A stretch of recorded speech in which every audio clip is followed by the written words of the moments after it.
Assalamualaikum warahmatullahi wabarakatuh. Perkenalkan, nama saya Sugiastira. Saya dari kampus Institut Teknologi dan Bisnis Maritim Balikdiwa, Makassar. Di sini saya akan menjelaskan mikrobiologi industri. Mikrobiologi adalah ilmu yang mempelajari kehidupan dan organisme hidup, termasuk struktur, fungsi, pertumbuhan, evolusi, persebaran, dan taksonomi. Apa itu mikrobiologi industri? Mikrobiologi adalah salah satu cabang ilmu biologi yang mempelajari makhluk hidup berukuran kecil atau yang hanya dapat dilihat dengan mikroskop yang digunakan untuk industri. Industri memproduksi bahan pangan, obat-obatan, bahan setengah jadi, aditip, pewarna, plastik dalam skala besar atau kecil. Mikrobiologi mencakup pertama bakteri, fungi atau jamur, alga, protozoa, archaea, virus.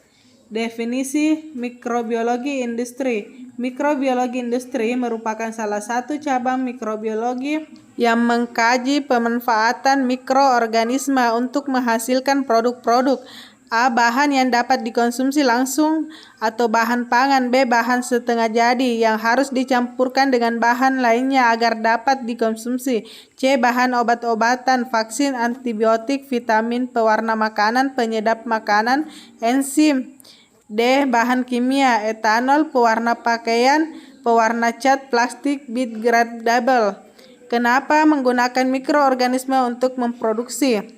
Mikroorganisme adalah makhluk hidup, melakukan metabolisme. Mikroorganisme memerlukan makanan atau substrat. Hasil metabolisme adalah produksi yang digunakan sebagai bahan-bahan yang diperlukan oleh manusia. Contoh penggunaan mikroorganisme: amilumma atau pati dengan bantuan enzim amilase. Amilum dirubah menjadi maltosa melalui reaksi hidrosil enzimatis. Maltosa dengan bantuan enzim maltase dirubah menjadi glukosa. Glukosa dioksida menjadi alkohol. Enzim amilasa, maltase, dan oksidase dapat dihasilkan oleh sel kamri atau ragi. Sejarah perkembangan mikroorganisme. Era Robert Hooke dan Anthony van Leeuwenhoek pada tahun 1635 sampai 1703. Orang pertama yang melihat bakteri adalah Anthony van Leeuwenhoek. Pada tahun 1632 sampai 1723, seorang pembuat mikroskop amatir berkebangsaan Belanda. Pada tahun 1684, Van Leeuwenhoek menggunakan mikroskop yang sangat kecil, hasil karyanya sendiri, untuk mengamati beberapa mikroorganisme dalam bahan alam. Louis Potter dikenal luas karena berhasil menumbuhkan teori generatio spontanea. Organisme hidup terjadi begitu saja. Percobaan Pasteur menggunakan kaldu yang dilestarikan dan labu leher angsa membuktikan tentang adanya mikroorganisme. Era Robert Hooke. Sejak abad ke-16 telah diketahui bahwa ada suatu agen penyebab penyakit yang dapat menularkan penyakit. Setelah penemuannya dipercaya bahwa mikroorganisme adalah agen yang dimaksud, namun belum pernah ada bukti. Robert Hooke. Pada tahun 1842 sampai 1910, seorang dokter berkebangsaan Jerman adalah orang yang pertama menemukan konsep hubungan antara penyakit menular dan mikroorganisme dengan menyertakan bukti eksperimental. Konsep yang ditemukan oleh Hooke dikenal sebagai postulat Hooke dan kini menjadi standar emas penentuan penyakit menular. Era mikrobiologi umum. Mikrobiologi umum merujuk pada aspek mikrobiologi non-medis. Dua raksasa yang dikenal pada era ini adalah Bergerac dan Wieroch. Aski keduanya memulai aspek mikrobiologi lingkungan, Martinus, Berger, dan teknik kultur pengkayaan. Martinus pada tahun 1951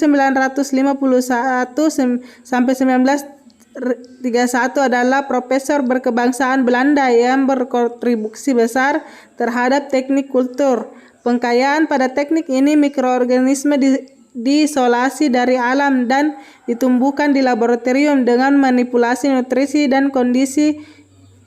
Biasanya dengan menggunakan teknik ini, Bergering berhasil mengisolasi kultur murni berbagai mikroorganisme air dan tanah untuk pertama kalinya. Alfian Sergei Wynorski dan konsep komototopi.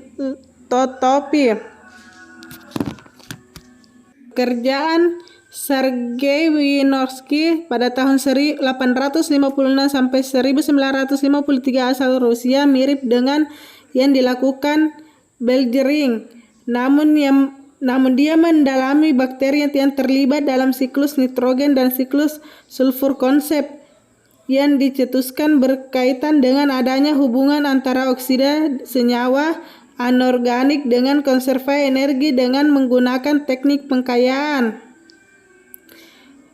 Wynorski berhasil mengisolasi bakteri pengikat nitrogen yang bersifat anaerob dan sebagai cikal bakal konsep fiksas nitrogen.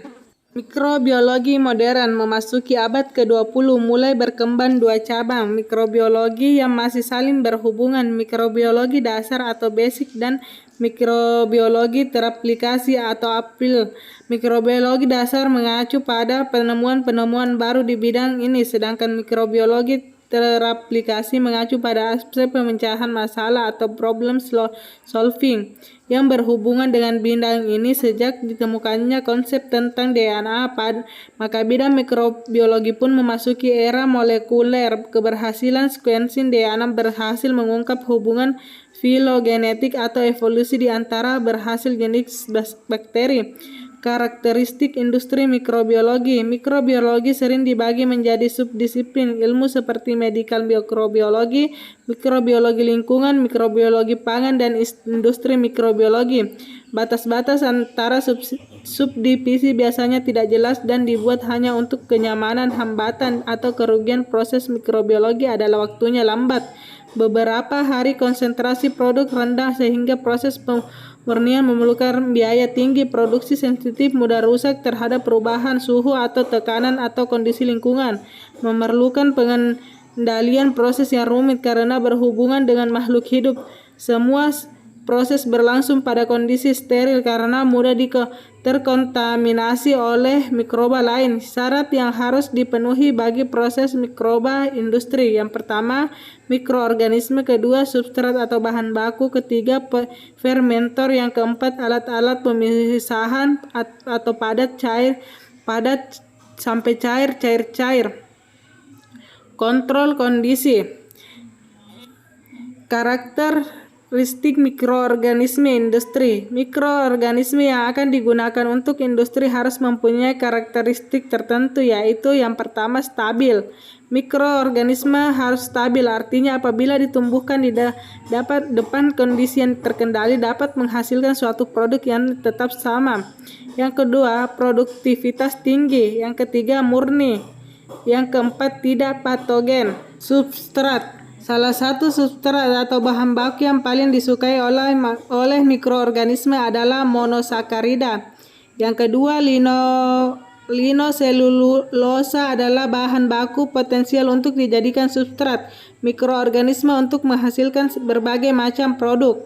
Pada dasarnya, mikroorganisme memerlukan nutrisi, sumber karbon, oksigen, hidrogen, makronutrien, vitamin, faktor pertumbuhan atau mikronutrien, mineral seperti ion, Na, K, Mg, Ni, dan lain-lain disebut trace material. Nutrisi mikroorganisme: yang pertama, air; yang kedua, sumber energi; yang ketiga, sumber karbon; yang keempat, sumber nitrogen; yang kelima, sumber belerang; yang keenam, sumber fosfor; yang ketujuh, sumber oksigen; yang kedelapan, sumber aseptor elektron; yang kesembilan, sumber mineral penting; yang 10, faktor pertumbuhan, growth factor; asam amino sebagai penyusun protein biasa, purin dan pirimidin sebagai penyusun asam nukleat, dan vitamin sebagai gugus protetis atau bagian aktif dan enzim. Bioreaktor atau fermentor, continue dan bed. Fermentor, tangki reaktor dilengkapi dengan pengendali; kedua, harus steril; dan ketiga, pencampuran homogen. Sekian dari saya, kurang dan lebihnya mohon dimaafkan. Wassalamualaikum warahmatullahi wabarakatuh.